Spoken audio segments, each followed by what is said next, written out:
ಚಾಲಕನ ನಿಯಂತ್ರಣ ತಪ್ಪಿದ ಕಾರೊಂದು ರಸ್ತೆ ವಿಭಜಕದಲ್ಲಿರುವಂತಹ ವಿದ್ಯುತ್ ಕಂಬಕ್ಕೆ ಡಿಕ್ಕಿ ಹೊಡೆದು ಪಲ್ಟಿ ಹೊಡೆದಿರುವ ಘಟನೆ ಮಂಗಳೂರು ಹೊರವಲಯದ ಉಳ್ಳಾಲದ ರಾಷ್ಟ್ರೀಯ ಹೆದ್ದಾರಿ 60ರ ಕೋಟೆಕಾರಿ ಬೀರಿ ಸಮೀಪ ಸೋಮವಾರ ತಡರಾತ್ರಿ ನಡೆದಿದೆ. ಈ ವೇಳೆ ತಕ್ಷಣ ಸ್ಥಳೀಯ ಯುವಕರ ತಂಡವೊಂದು ಕಾರು ಚಾಲಕನನ್ನ ಹೊರಗಿಳಿದು ರಕ್ಷಣೆ ಮಾಡಿ ಮಾನವೀಯತೆ ಮೆರೆದಿತ್ತು. ಸಾಮಾಜಿಕ ಜಾಲತಾಣಗಳಲ್ಲಿ ಇದರ ಕುರಿತಾದ ವಿಡಿಯೋ ಭಾರಿ ವೈರಲ್ ಆಗಿದೆ. ಮುಲ್ಕಿ ಸಮೀಪದ ಹಳೆಯಂಗಡಿಯ ನಿವಾಸಿಯಾಗಿರುವಂತಹ ನೌಫಲ್ ಎಂಬುವರು ಗಾಯಗೊಂಡ ಕಾರು ಚಾಲಕರಾಗಿದ್ದಾರೆ.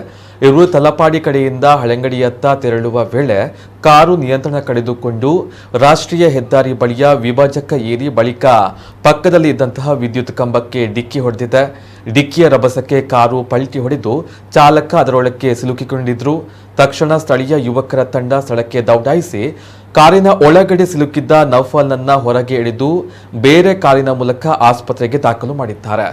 ಈ ಕುರಿತಂತಹ ವಿಡಿಯೋ ವೈರಲ್ ಆಗಿದ್ದು ಯುವಕರ ಸಾಮಾಜಿಕ ಕಳಕಳಿಗೆ ಸಾರ್ವಜನಿಕರಿಂದ ಮೆಚ್ಚುಗೆ ವ್ಯಕ್ತವಾಗಿದೆ.